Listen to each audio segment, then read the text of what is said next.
Le titre que j'ai pu donner à mon message ce soir, en tout cas, pour cet enseignement, ce premier, est les relations toxiques. Et comme je l'ai dit tout à l'heure, il y a vraiment beaucoup de relations, mais celles sur lesquelles je vais vraiment parler aujourd'hui, c'est les relations toxiques. Alors moi, j'ai du mal à apprécier étant assis. Moi, je n'aime pas être assis. Excusez-moi, j'aime pas être assis. C'est pour ça que je fais des rapports de stage. Alors, premièrement, on parle d'éléments toxiques lorsque l'élément qu'on veut consommer, tout simplement, est dangereux pour une personne. Lorsqu'on parle d'un élément toxique, c'est quelque chose qui est dangereux pour une personne. Si vous remarquez sur les produits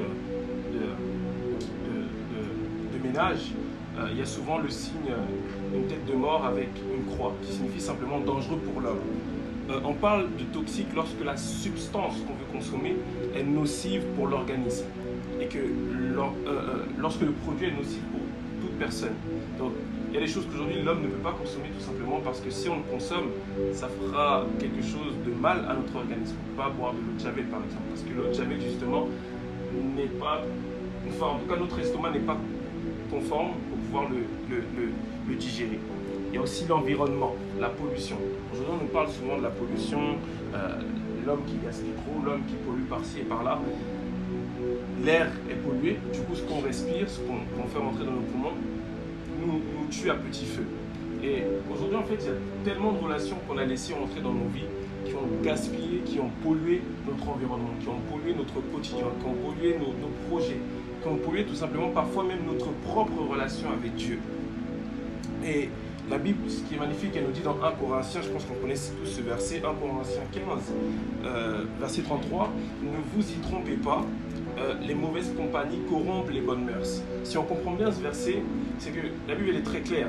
Les mauvaises compagnies corrompent les bonnes mœurs. Ça veut dire que tu peux être une bonne personne, mais si tu côtoies une personne qui n'est pas forcément bonne, elle va t'emmener dans son chemin. C'est-à-dire, je me souviens, un homme de Dieu, un jour nous avait donné un exemple avec des fruits. Si on prend par exemple des fraises et que on met 5 fraises dans un sachet et que parmi ces fraises, il y en a une qui est pourrite et qu'on laisse ces fraises avec les autres, bah, si vous regardez au fil du temps, toutes les fraises vont être contaminées. Donc ce que tu côtoies finira forcément par te toucher, t'influencer. Et la Bible elle est très claire encore une fois, les mauvaises compagnies corrompent les bonnes mœurs. Si tu marches avec des drogués, tu finiras certainement par être un drogué.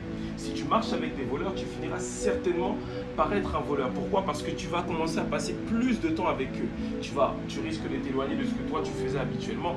Par exemple, une personne qui après les cours allait réviser, mais se met à marcher avec des gens qui n'aiment pas l'école, mais qui préfèrent aller jouer au foot, finira certainement par se mettre à jouer au foot. Et ce que je veux vraiment vous faire comprendre aujourd'hui, c'est qu'il y a des relations qu'il faut savoir effacer de nos vies. Il y a des relations qu'il faut éviter dans nos vies, parce qu'elles ne sont pas bonnes pour nous. Est-ce que vous êtes là? Ça va, il fait chaud, je sais, mais j'espère que vous êtes là. Alors, il y a beaucoup de relations qui nous ont éloignés de Dieu, qui ont éloigné le projet de Dieu pour nous. Vous savez, je pense que tous ici, au début de notre foi, on avait un certain zèle. Un zèle vraiment terrible pour l'évangile, terrible pour Jésus, etc. Et parfois, vous allez remarquer qu'au fil du temps de votre marche avec Jésus, vous avez rencontré des personnes qui parfois vous disaient « T'as trop changé. En ce moment, tu es trop chrétien. En ce moment, tu pries trop.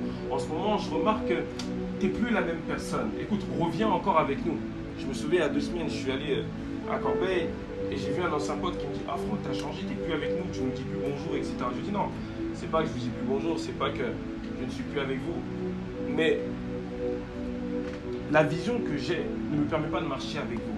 C'est pas que je suis contre vous, mais de peur que cette relation puisse venir en fait m'éloigner du projet que Dieu a placé pour moi, je ne peux pas marcher avec cette personne. Je ne suis pas en train de vous enseigner à vous dire ne marchez pas avec telle personne, ne marchez pas avec tel type de personne. Mais sachez une chose, une personne qui arrive comme pour vous éloigner de la vision de Dieu pour vous, risque réellement de vous éloigner de cette vision. Donc il est important de prendre des précautions par rapport à tout ça. Et nous avons consommé des substances nocives. Vous savez, tout le monde n'aime pas prier. Tout le monde n'aime pas Dieu. Tout le monde n'aime pas aller faire la fête. Tout le monde n'aime pas jouer au foot. Donc, il est important aussi de pouvoir marcher ou de se connecter avec des gens qui voient dans le même sens que vous. Parce que déjà, si vous êtes en relation avec des personnes qui n'ont pas le même sens ou la même vision de vie que vous, souvent il y aura des conflits. Ah mais non, moi je veux faire ceci, moi je veux aller ici, moi je veux aller là. Je me souviens dans la Bible, il y a un exemple comme ceci, je crois que c'était Paul. Et j'ai oublié, il avait un camarade qui souhaitait aller dans une autre direction et lui dans une autre. Qu'est-ce qu'ils ont fait? Ils se sont dit, écoute, toi va à gauche, moi je vais à droite. Je préfère qu'il y ait la paix, qu'il n'y ait pas l'entente. Alors, Paul a préféré le choix de Dieu que le choix de la relation. Vous savez, des fois on a tellement envie de faire les choix pour nos amis, se dire non, si je ne fais pas le choix de mon ami, je risque de le perdre. Écoute, accepte de perdre un ami parce que tu veux suivre Dieu. Accepte de perdre une relation parce que tu préfères te concentrer sur ce que tu... Alors, venez assis, pas de souci. Vous avez des chaises là-bas. Et si vous avez soif, n'hésitez pas pour ça. Alors, on parlait des relations et je vais continuer. Donc je disais ceci. Accepte tout simplement de te dire, ok, je préfère sacrifier une relation parce que j'ai un projet. Je préfère sacrifier cette relation-là parce que j'ai une vision avec Dieu et je vais aller avec Dieu. Vous savez, Dieu ne nous laissera jamais seuls. Il permettra toujours dans ta vie qu'il puisse y avoir des gens pour t'accompagner dans la vision qu'il a donnée pour toi. Moïse était peut-être seul lorsque Dieu l'a appelé. Mais on a très bien vu qu'après, Dieu avait prédisposé des personnes pour l'accompagner dans cette vision. Et j'aimerais te rassurer aujourd'hui, tu ne seras jamais seul dans la vision que Dieu t'a donnée. Tu ne seras jamais seul dans la marche que Dieu avait prédestinée pour toi.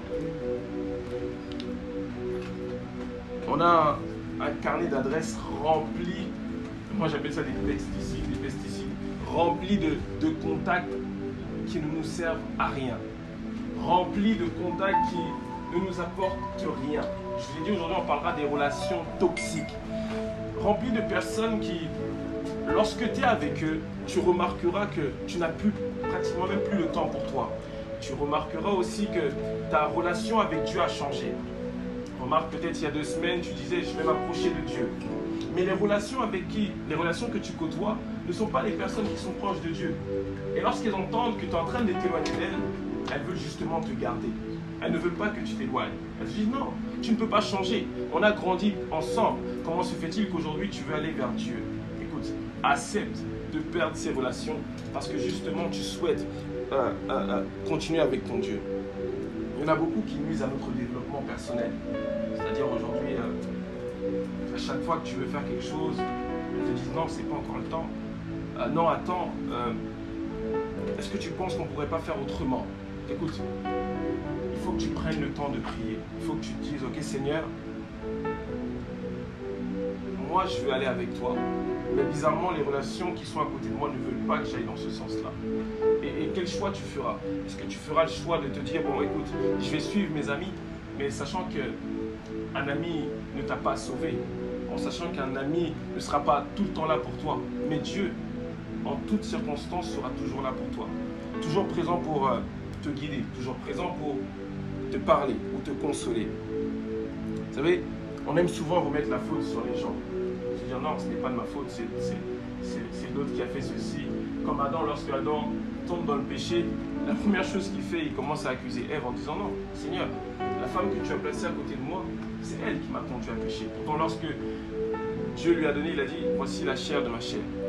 Alors, il faut parfois se montrer responsable, se dire, ok, Seigneur, ok, j'ai commis une faute, qu'est-ce qu'on peut faire pour arranger tout ça? Mais ne pas directement remettre la faute sur tes relations. Parce qu'il y a une chose qui est sûre, c'est que personne ne te force d'avoir des amis. Personne ne te force d'être en contact avec les gens. Parfois, ce ne sont pas tes relations le problème, parfois c'est toi. Parce que tu as laissé rentrer dans ta vie des personnes justement qui t'ont étouffé. Tu as laissé rentrer dans ta vie des personnes qui sont venues comme t'éloigner de ta vision. Et il faut te montrer responsable en te disant, je dois m'asseoir, je dois regarder ma vie et je dois me dire, ok, où ça va, où ça ne va pas. Amen, vous me comprenez? Il y a une catégorie de personnes que j'aimerais citer. Je les ai appelés les amis trompeurs. Si vous avez vos Bibles, dans Proverbe 27, au verset 6. Je vais lire pour vous rapidement. Si vous n'avez pas vos Bibles, c'est pas bien grave. Alors, je lis la parole au nom de Jésus. La Bible dit ceci. Les blessures d'un ami prouvent sa fidélité. mais les baisers d'un ennemi sont trompeurs. Je relis encore une fois. Les blessures d'un ami prouvent sa fidélité, mais les baisers d'un ennemi sont trompeurs. Écoute, vous savez, un ami sera prêt à te piquer parce qu'il veut te dire la vérité. Mais quelqu'un qui ne te veut pas du mal ne va jamais faire quelque chose pour te piquer. En fait, il a le but de te piquer, mais dans une autre manière. Donc, tout ce qu'il fera, il va t'adoucir. Il va te dire non, tu as très bien fait. Tu as fait le bon choix. Tu marches très bien. Mais la Bible nous dit, les baisers d'un ennemi sont trompeurs. Vous savez, jamais un méchant ne vous dira en venant vers vous, je suis méchant. Jamais Satan ne viendra te dire, écoute, je suis là pour t'éloigner de Dieu. Il viendra en fait tout doucement te disant, oui, tout va bien, tout est beau. Mais le but, par ces belles paroles, c'est de t'éloigner de ta vision. Vous savez, il y a des gens qui sont jaloux de vous, mais ne vous le diront jamais. Parce que s'ils vous le disent, vous allez vous éloigner de vous. Eux, leur but, c'est de tout simplement vous contrer. C'est de tout simplement vous empêcher de réaliser vos rêves, par exemple, d'obtenir votre diplôme. Mais jamais ils ne vous le diront. Et ça, c'est ce que Jésus nous disait souvent vis-à-vis des trompeurs qui viendront, des hommes de Dieu, etc. J'en passe, qui viendront vous prêchant des belles paroles, vous disant de belles choses. Mais à l'intérieur, ce sont des loups. À l'intérieur, ils veulent vous dévorer. Et ces genres d'amis, ces genres de personnes que j'appelle les amis trompeurs, ne vont jamais vous dire quelque chose de négatif. Et même lorsqu'ils verront qu'ils sont en train de vous perdre, ils essaieront toujours de vous dire non, t'inquiète pas, tout va bien. Lorsque je t'ai dit ça, ce n'était pas pour te faire du mal. Mais le but final est tout simplement de vous faire du mal. Mais maintenant, comment se dire, Seigneur, ouvre-moi les yeux. La seule chose est de prier. Vous savez, on n'aime plus prier. Mais il faut prier parce que la prière est cette chose qui nous permet de rentrer en connexion avec Dieu et d'entendre la voix de Dieu et Dieu nous dire, fais ce choix-là que celui-ci. Parce que j'appelle ça un écran radar. Sur notre écran radar, en fait, on peut voir aujourd'hui. On peut s'imaginer demain. On peut voir même le passé. Mais sur l'écran radar de Dieu, Dieu voit le présent, Dieu voit le futur. Et la chose la plus merveilleuse n'est pas de se focaliser sur nous-mêmes, mais de se focaliser sur ce que Dieu nous dit pour nous. Parce que c'est Dieu qui a les clés de notre destin. C'est Dieu qui a les clés de notre vie. Vous savez, les plans de Pierre se disait non, moi je vais être pécheur toute ma vie. Mais lorsque Christ le voit, il lui dit non, moi je ferai de toi un pécheur d'âme. Moi je ferai de toi un gagneur d'âme. Et vous savez, on peut avoir des plans pour notre vie. Ils sont peut-être beaux et magnifiques. Mais le plan le plus sûr, c'est le plan de Dieu pour nos vies. Alors il est important que vous puissiez vous retrouver même 2 minutes pour prier. 2 minutes pour dire Seigneur, écoute, juste guide-moi. Seigneur, écoute, cette relation, j'aime tellement cette personne, mais j'ai remarqué depuis que je suis avec elle, je ne suis plus proche de toi. J'ai remarqué depuis que je suis avec elle, je n'arrive pas à te chercher. Guide-moi. Et j'en suis sûr que Dieu vous guidera en tout cas. Il y a l'histoire d'Adam que j'aime beaucoup. Parce que lorsque Dieu fait le monde, il fait les arbres, etc., on voit que au tout départ, Adam est tout seul. Il est entouré de la nature, des animaux. Il était, je vais dire, en relation avec les animaux. Mais vous remarquerez qu'Adam, si on peut parler de relation avec ces animaux-là, avait une relation limitée. C'est-à-dire qu'Adam ne se posait pas du matin au soir et commençait à parler avec le lion. Il ne se posait pas avec l'éléphant et disait oui, alors l'éléphant, raconte-moi ta journée.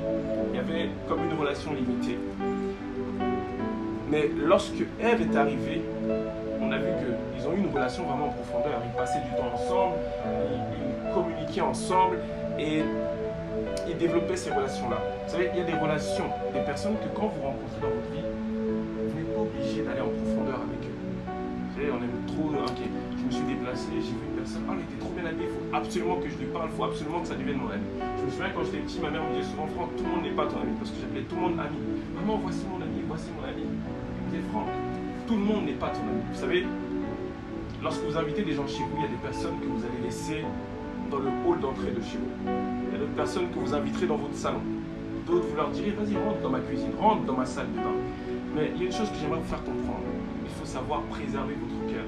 C'est-à-dire que je ne peux pas ouvrir mon cœur à tout le monde. Et on va le voir dans le verset tout à l'heure par rapport à Samson et Dalila. On ne peut pas ouvrir son cœur à tout le monde. Parce que le cœur est précieux. Et lorsque un cœur est touché, c'est toute une personne, toute une âme qui est touchée.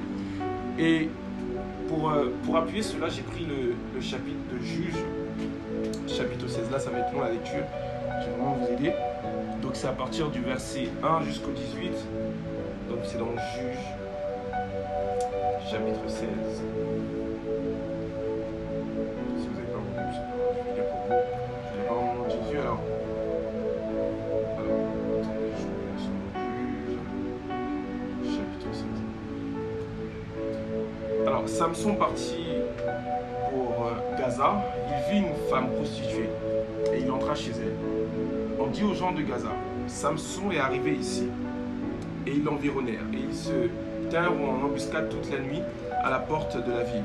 Ils restèrent tranquilles toute la nuit, disant, au point du jour, nous le tuerons. Samson demeura couché jusqu'à minuit. Vers minuit, il se leva. Il saisit les bâtons de la porte de la ville et les deux poteaux les arracha avec la barre, les mit sur ses épaules et les porta sur le sommet de la montagne qui est en face d'Hébron. Verset 4, après cela, il aima une femme dans la vallée de Sorek. Elle se nommait Délila. Les princes des Philistins montèrent vers elle et lui dirent, flatte-le pour savoir d'où lui vient sa grande force et comment nous pourrions nous rendre maîtres de lui. Nous le lirons pour le dompter et nous te donnerons chacun 1100 cycles d'argent. Délila dit à Samson, dis-moi, je te prie, d'où vient ta grande force et avec quoi il faudrait te lier pour te dompter. Samson lui dit, si on me liait avec 7 cordes fraîches qui ne fussent pas encore sèches, je deviendrais faible et je serais comme un autre homme. Les princes des Philistins apportèrent à Délila 7 cordes fraîches qui n'étaient pas encore sèches et elle le lia avec ses cordes. Or, des gens se tenaient en embuscade chez elle, dans une chambre. Elle lui dit, les Philistins sont sur toi, Samson, et il rompit les cordes, comme seront un cordon d'étoupe quand il sent le feu. Et l'on ne connut point d'où venait sa force. Verset 10, Délila dit à Samson, voici, tu t'es joué de moi, tu m'as dit des mensonges. Maintenant, je te prie, indique-moi avec quoi il faut te lier. Il lui dit, si on me liait avec des cordes neuves, dont on ne se fût jamais servi, je deviendrais faible et je serais comme un autre homme. Délila prit les cordes neuves avec lesquelles elle le lia. Puis elle lui dit, les Philistins sont sur toi, Samson. Or, des gens se tenaient en embuscade dans une chambre. Et il rompit comme un fil les cordes qu'il avait au bras. Délila dit à Samson, jusqu'à présent, tu t'es joué de moi. Tu m'as dit des mensonges. Déclare-moi avec quoi il faut te lier. Il lui dit, tu n'as qu'à tisser les 7 tresses de ma tête avec la chaîne du tissu. Verset 14, et elle les fixa par la cheville. Puis elle lui dit, les Philistins sont sur toi, Samson. Et il se réveilla de son sommeil, et il arracha la cheville du tissu et le tissu. Elle lui dit, comment peux-tu dire je t'aime, puisque ton cœur n'est pas avec moi? Voilà 3 fois que tu t'es joué de moi, et tu ne m'as pas déclaré d'où vient ta grande force. Comme elles étaient chaque jour à le tourmenter et à l'importuner par ses instances, son âme s'impatienta à la mort. Il lui ouvrit tout son cœur et lui dit, le rasoir n'a point passé sur ma tête, parce que je suis consacré à Dieu dès le ventre de ma mère. Si j'étais rasé, ma force m'abandonnerait, je deviendrais faible, et je serais comme tout autre homme. Et là, voyant qu'il lui avait ouvert tout son cœur, envoya appeler les princes des Philistins et leur fit dire, montez cette fois, car il m'a ouvert tout son cœur. Et les princes des Philistins montèrent vers elle et apportèrent l'argent dans leurs mains. Parole du Seigneur, je l'aime et je l'accepte. Alors ça c'est le verset que je vous ai dit. Voilà, dont j'ai pris appui. Vous savez, j'ai dit tout à l'heure qu'il ne fallait pas ouvrir entièrement son cœur aux gens. Ici on voit très bien la situation.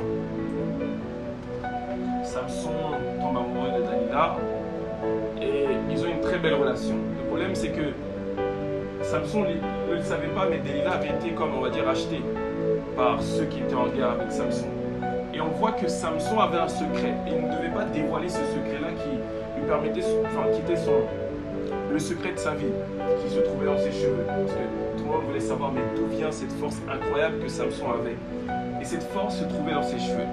À plusieurs reprises, on voit comme Délila venir vers Samson et lui demander, donne-moi le secret, dis-moi quel est ton secret, dis-moi d'où te vient cette force. Et on voit que Samson ne veut pas lui dire, c'est pour ça qu'il commence à lui mentir. Vous savez, dans ces relations toxiques, il y a des personnes qui ont plusieurs buts. D'autres voudront savoir comment vous faites pour vous habiller. Peut-être que David, tu t'habilles très bien, les gens vont dire, mais comment tu fais pour t'habiller? Donne-moi ton secret. D'autres verront qu'il y a une chose particulière en vous que vous-même, vous ne savez pas.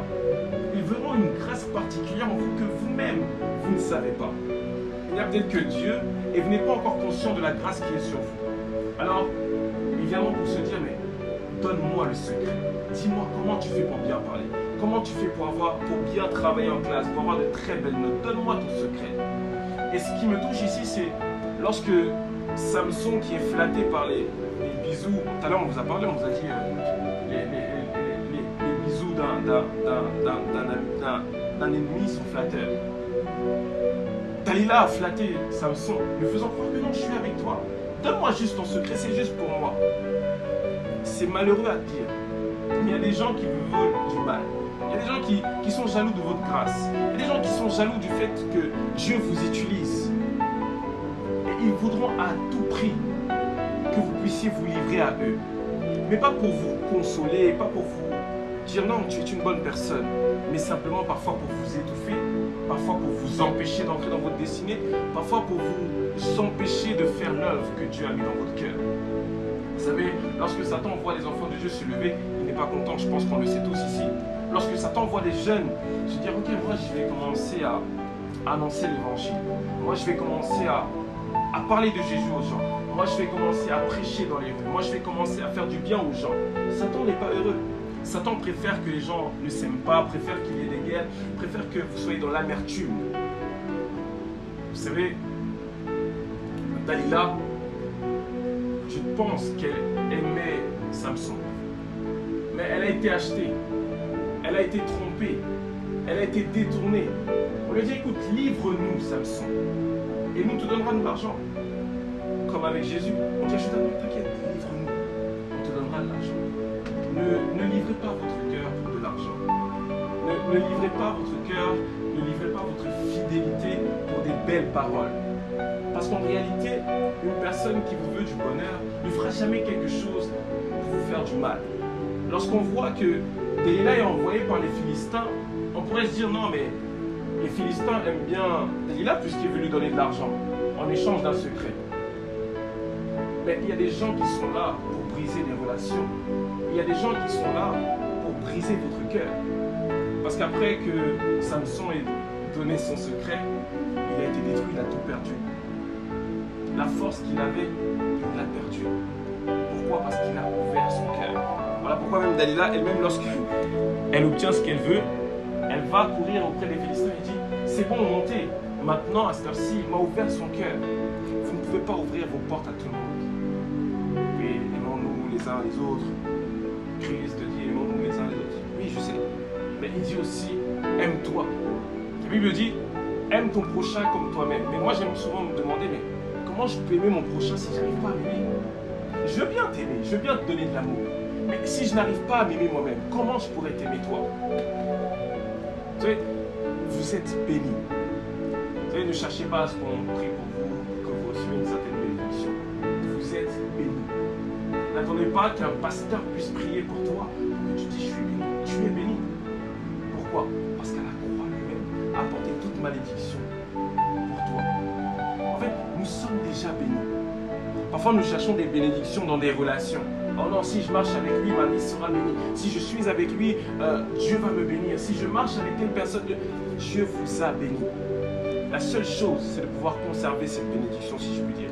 Parce que comme je vous l'ai dit, il y a des personnes qui seront là pour vous étouffer.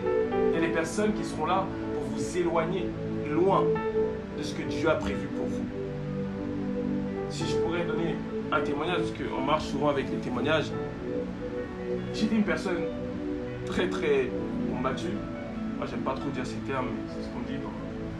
C'est ce qu'on dit en tout cas. Parce que, tu sais, comme je vous l'ai dit tout à l'heure, on a tous une grâce. Et je ne pourrais jamais envier la grâce de Trifuna. Je ne pourrais jamais envier la grâce de Noémie.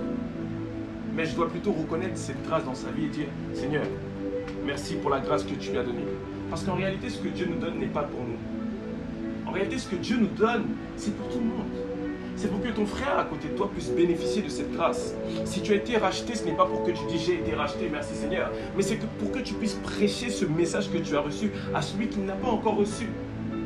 Parce que lorsque Christ se dirige vers Pierre, il dit à Pierre, de la même manière que je t'ai apporté cette nouvelle, je vais t'aider à ce que toi aussi tu puisses aider les autres. Tu es sauvé pour sauver, tu es béni pour bénir. Je suis d'accord. Dieu t'a béni, profite, mange, réjouis-toi. Mais sache que dans cette bénédiction, d'autres personnes aussi doivent en bénéficier. Pourquoi à l'époque, avant, on disait souvent le Dieu de David, le Dieu de ceci, le Dieu de cela? Parce que justement, ils ont vu l'œuvre que le Dieu de David a pu faire. Mais David a fait profiter le peuple de la puissance de Dieu. Le Dieu de Moïse, on a vu ce que le Dieu de Moïse a pu faire. On a dit le Dieu de Moïse parce que Moïse a partagé cette grâce qu'il avait, a partagé ce don, a partagé ce Dieu-là. Tu es béni pour bénir. Tu as une grâce, c'est vrai. Tu en bénéficies toi-même, c'est vrai. Mais la personne à côté de toi doit en bénéficier. J'aimerais nous sensibiliser sur les relations toxiques qui sont là juste pour nous étouffer, qui sont là juste pour nous intoxiquer notre quotidien. Il y a des relations que tu dois éliminer ce soir. Il y a des relations que tu dois dire, ok, Seigneur, je regarde un peu toutes les personnes que je côtoie. Je ne te demande pas de te retrouver seul, mais je te demande juste d'être avec les bonnes personnes pour toi. Je te demande juste d'être avec les personnes qui t'apportent la joie. Vous savez, il y a des personnes, lorsque vous marchez avec elles, vous êtes énervé. Tout de suite. Vous êtes une personne joyeuse, mais dès que vous êtes avec elle, c'est comme si votre journée a été gâchée. C'est comme si ta journée, elle est bizarre. Parce que la personne qui est à côté de toi ne dégage pas ce que tu devrais recevoir. Il y a des personnes, vous n'êtes même pas fait pour marcher ensemble. C'est pas que l'autre s'habille mal, c'est pas que l'autre ne sent pas bon. Vos esprits, ça colle pas. On peut se retrouver en bois, un café, oui, oh, super ta journée, oh, super nice, c'était magnifique, merci Dieu, gloire à Dieu. Mais lorsqu'il faut marcher ensemble, il y a quelque chose qui passe pas. La semaine prochaine, on parle encore les semaines à venir, on parle encore de plusieurs relations. Il y a les relations, je dirais, à intérêt. Vous savez, en fait, tout le monde a un intérêt dans la vie. Lorsque je marche avec David, j'ai un intérêt, il a un intérêt chez moi. Il y a ce genre de personnes qui ont des intérêts en mode, ils veulent juste profiter de ce que tu as. On en parlera. Mais aussi, dans ces relations toxiques, comme je vous l'ai dit, pour les filles qui n'étaient pas là au début, je disais simplement que lorsqu'on parle de toxique, on parle de quelque chose qui est nocif à la santé, nocif à notre santé. Et il y a ce genre de relations qui sont toxiques à ta santé, toxiques à ton quotidien. Elles t'étouffent. Quand tu marches avec elle, tu es énervé. Il y en a d'autres, quand tu marches avec eux, tu es joyeux. La négativité. Moi, je parle beaucoup de négativité et positivité. La négativité doit être loin de toi. Parce que plus tu es dans le négatif, plus tu auras du mal à avancer. Plus tu auras du mal à profiter de ta vie. Plus tu auras du mal à développer ta relation avec Dieu et à te développer toi-même. Est-ce que vous comprenez? Si je peux prendre cet exemple ici, si je commence à baisser tous les stores, petit à petit, on va être dans le noir. On pourra plus voir. C'est pareil avec les relations toxiques. Plus vous serez avec des gens qui sont toxiques à votre environnement, elles sont peut-être pas mauvaises au fond, mais elles sont toxiques. Vous ne pouvez pas marcher avec eux. Vous savez, il y a des gens, quand vous les rencontrez, vous le sentez. Ah oui, je ne pourrais pas marcher. Il y a un truc. Bon, on n'est pas. Faut pas forcer. Faut pas forcer. Je peux pas marcher. Il y a un truc qui fait que ça passe pas. Il y en a d'autres, dès que vous le voyez, ah ouais, je sens une connexion. Parce qu'il y a des relations qui sont destinées pour vous. Il y a des gens avec qui tu dois marcher parce que peut-être Dieu veut faire, je ne sais pas, faire un grand maxi projet avec toi. Donc il faut que tu te connectes à ces gens-là. Et lorsqu'on regarde Christ, il était très bien entouré. Il a su choisir les bonnes personnes. Bon, à part un qui est un peu déconné, mais la majorité, c'était les bonnes personnes, c'était les bons choix. Elles n'étaient pas du tout toxiques, elles étaient plutôt bénéfiques pour son avancement. Alors, là où tu es, tout simplement, si tu veux prier, tu peux. Si tu veux parler à ton Dieu, tu peux. Tu lui dis simplement, Seigneur, j'aimerais juste que ce soir, tu puisses me guider parce que certainement vous me demanderez, mais alors, comment faire pour éviter les relations toxiques dans nos vies? savez, on ne peut pas empêcher les gens de nous rencontrer, on ne peut pas empêcher les gens de nous parler. Mais je crois que par la prière, je crois que lorsqu'on parle au ciel, il y a un pouvoir. Je crois que lorsqu'on ouvre nos bouches pour déclarer, il y a un pouvoir. Et j'aimerais que ce soir, tu puisses te dire tout simplement, ok Seigneur, j'aimerais éviter les relations toxiques. J'aimerais éviter d'ouvrir mon cœur sans cesse, comme Samson l'a fait. Seigneur, j'aimerais juste que ce soir, tu puisses me dire avec qui dois-je avancer? À qui puis-je ouvrir mon cœur? Que ce soir, tu puisses dire, Seigneur, j'aimerais juste que tu m'aides à me connecter aux bonnes personnes pour la vie. Seigneur, j'aimerais juste que tu m'aides à marcher avec les bonnes compagnies. Parce que, comme on l'a dit encore tout à l'heure, la Bible nous dit, les mauvaises compagnies corrompent les bonnes mœurs. Tu n'es peut-être pas fumeur, mais si tu commences à marcher avec des gens qui fument H24, qui boivent H24, il y a de fortes chances que tu puisses les ressembler. Il y a de fortes chances que tu puisses être comme eux. Alors si, là où tu es, tu peux prier, parler à ton Dieu, parler à ton Jésus, lui dire merci, lui dire merci Seigneur pour ce message, merci pour ce que tu m'as fait comprendre. Seigneur, je veux marcher avec des personnes qui pourront m'aider à te connaître en profondeur. J'aimerais marcher, Seigneur, avec des personnes qui pourront m'aider dans ma marche avec toi. J'aimerais être connecté à des gens qui vont m'apporter positivement. Oui, Père, nous voulons marcher avec des gens qui nous donnent la soif de te connaître. Nous voulons marcher avec des gens qui nous donnent l'envie de marcher avec toi. Nous voulons être plus proches de toi. Nous voulons que les relations que nous aurons dès à présent puissent être des relations qui vont nous emmener à pouvoir évoluer, à pouvoir marcher encore davantage dans tes pas. Seigneur, où irons-nous si toi tu n'étais pas là? Où irais-je si toi tu ne serais pas là? Où irais-je si toi tu ne me guiderais pas? Voilà pourquoi, Seigneur, ce soir, je viens simplement te demander de me guider. Je viens simplement te demander de m'aider à être connecté aux bonnes personnes pour ma vie. Seigneur, je ne veux pas m'éloigner de toi, mais je veux m'approcher pas à pas de toi. Seigneur, connecte-moi aux bonnes personnes. Je veux être aussi une bénédiction pour les gens que je rencontre.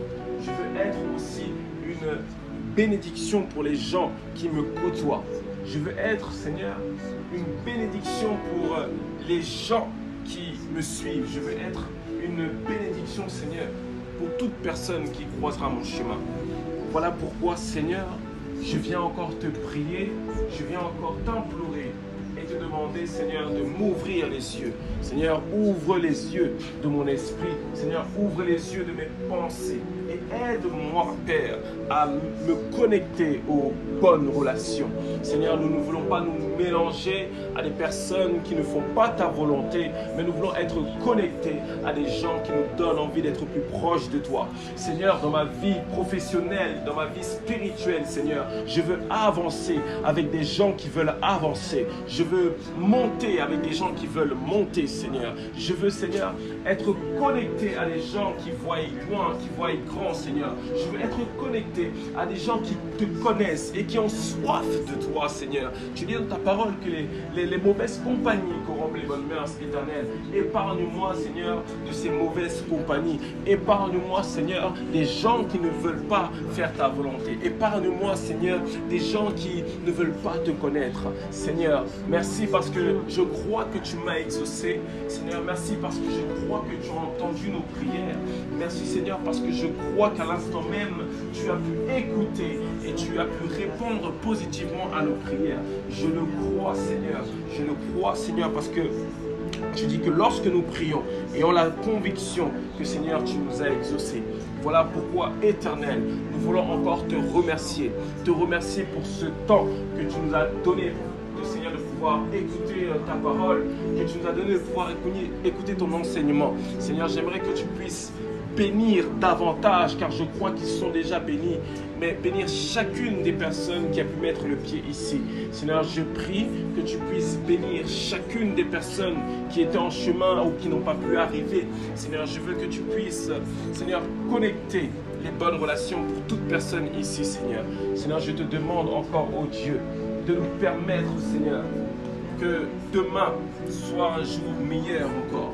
Que demain, Seigneur, nous puissions encore une fois de plus avoir un souffle renouvelé dans notre esprit. Seigneur, je prie que demain soit un jour meilleur. Seigneur, je prie que ta volonté se fasse dans chacune de nos vies. Seigneur, je prie que ton nom soit élevé à tous les siècles, à tous les niveaux, oh Dieu. Merci, Père, parce que ce soir encore, tu nous as bénis. Ce soir encore, par ta parole, tu nous as fait du bien, Seigneur. Et je prie que, Seigneur, pour les prochains jours, tu puisses encore nous faire du bien, que tu puisses encore nous bénir. Béni sois-tu, Éternel. Béni sois-tu. Si quelqu'un veut élever la voix, il peut remercier son Dieu, le bénir. Si tu as un chant, si tu veux simplement parler, tu peux le faire.